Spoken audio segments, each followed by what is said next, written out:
Na matéria de história de hoje, Fundação da República. O primeiro presidente da República foi o Marechal Deodoro da Fonseca, antigo comandante do Exército. Não era um grande defensor do novo regime, mas percebeu que para conservar sua posição, deveria manter unidos os jovens oficiais. Entusiasmados com as mudanças por influência de uma filosofia que valorizava o progresso, chamado positivismo. Os positivistas associavam a monarquia a tudo que parecia um obstáculo para a modernização da sociedade brasileira, como a escravidão, o predomínio da agricultura e a confusão entre política e religião. Por influência dessas ideias, é que nossa bandeira nacional ganhou o lema Ordem e Progresso. Para definir as bases do novo regime, foi eleita uma Assembleia Constituinte que aprovou uma Constituição em 1891. Os poderes do Estado foram divididos em três: Executivo, Legislativo e Judiciário. O sistema de governo foi definido como presidencialista, ou seja, o chefe do Executivo era o presidente, eleito pelo voto direto para um mandato de 4 anos, sem direito à reeleição. O Legislativo era exercido pelo Congresso Nacional, formado pela Câmara de Deputados e pelo Senado, cujos membros eram eleitos para mandatos temporários. Já o órgão máximo do Poder Judiciário passava a ser o Supremo Tribunal Federal. O Brasil foi organizado como uma federação de estados, com bastante liberdade política e administrativa. Os estados ficavam com as rendas provenientes da exportação de bens, enquanto a União ficava com as rendas provenientes da importação de bens. Como a principal atividade econômica ainda era a exportação de bens agrícolas, principalmente café, alguns estados foram mais favorecidos, especialmente São Paulo. O sistema eleitoral tornou-se direto e se caracterizou pelo voto universal, ou seja, não dependia mais de comprovação de renda anual, mas continuava restrito aos homens maiores de 21 anos e aos alfabetizados. O catolicismo deixou de ser religião oficial do país e, dessa forma, o Estado brasileiro se tornou laico, isto é, sem uma religião imposta. Olha, aí ao lado nós temos a bandeira do Brasil.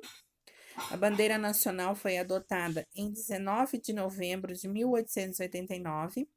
No círculo azul aparecem constelações que figuravam no céu da cidade do Rio de Janeiro no dia da proclamação da República, e cada estrela corresponde a uma unidade da federação, os estados. O Dia da Bandeira é comemorado em 19 de novembro. A Assembleia Constituinte se transformou no Congresso Nacional, que elegeu Deodoro para a presidência. No entanto, devido a conflitos com seus próprios ministros, suas ligações com antigos monarquistas e uma grave crise econômica, o Marechal não pôde terminar o mandato. O presidente entrou em conflito com o Congresso, que tentava aprovar uma lei de responsabilidades, limitando seu poder. Deodoro tentou manter-se no governo, determinando o fechamento do legislativo, mas o exército ficou dividido por causa da influência do vice-presidente, o Marechal Floriano Peixoto, que não apoiou a decisão do presidente. Deodoro renunciou em novembro de 1891, sendo substituído por Floriano, que ganhou o apelido de Marechal de Ferro, pela mão firme com quem conduziu seu governo. Floriano Peixoto enfrentou uma revolta federalista no Rio Grande do Sul e a revolta da Armada, como era conhecida a Marinha de Guerra, que desafiaram sua autoridade, consolidando-se no governo até o final do mandato de Deodoro, em 1894. Dessa forma, o período inicial do novo regime ficou conhecido como a República da Espada, de 1889 a 1894. Em 1894, houve a primeira eleição presidencial direta e o vencedor foi um republicano paulista que representava principalmente os interesses dos grandes cafeicultores, chamado Prudente de Moraes. Prudente de Moraes sobreviveu a um atentado cometido por um soldado em 1897 e, para garantir o poder dos civis, interferiu na escola militar e no clube militar que reunia oficiais do exército. Em 1898, foi sucedido por outro paulista também ligado aos grandes cafeicultores, chamado Campos Sales, que foi presidente até 1902. Campos Sales percebeu que a grande força política do país estava nas mãos dos grupos de grandes proprietários rurais que controlavam o governo em seus respectivos estados, as chamadas oligarquias estaduais. Para garantir a sustentação do governo federal e diminuir a disputa entre esses grupos, criou um mecanismo que ele chamou de política dos estados, e que entre os historiadores é mais conhecido como política dos governadores.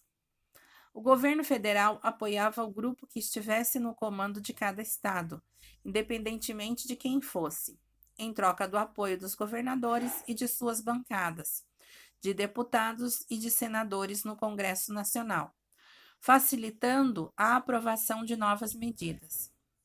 Dessa forma, o presidente se livrava da dependência de militares ou de grupos populares para exercer o governo nacional, apoiando-se num grande acordo político entre oligarquias que controlavam a maior parte da riqueza gerada no país.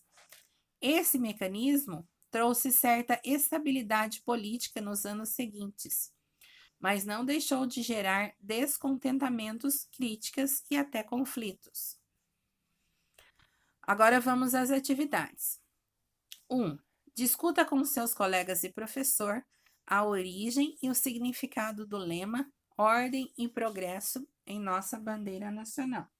Então, essa é só para a gente falar oralmente, né? Foi visto aí no texto. Né? Falando sobre a bandeira nacional e ficou assim. O lema tem origem positivista e resume a proposta de militares republicanos de preservar a ordem social e promover o progresso econômico do país.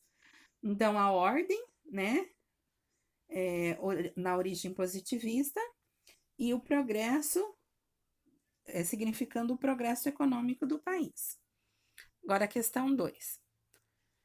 Identifique as principais características da Constituição de 1894 e anote em seu caderno as principais semelhanças e diferenças em relação à Constituição do Império de 1824.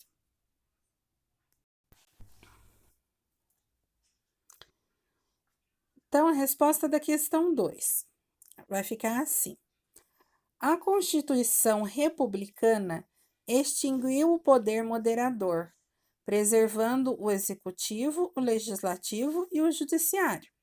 O executivo passava a ser liderado por um presidente eleito, com mandato de 4 anos, e o sistema eleitoral tornou-se universal, abandonando a renda como critério para a participação. No lugar das províncias, foram organizados estados, que ficaram reunidos numa federação. Certo? Então, escrevam aí no caderno. A questão 3. Elabore em seu caderno uma linha do tempo e identifique a proclamação da República e os governos de Deodoro da Fonseca, Floriano Peixoto, Prudente de Moraes e Campos Sales.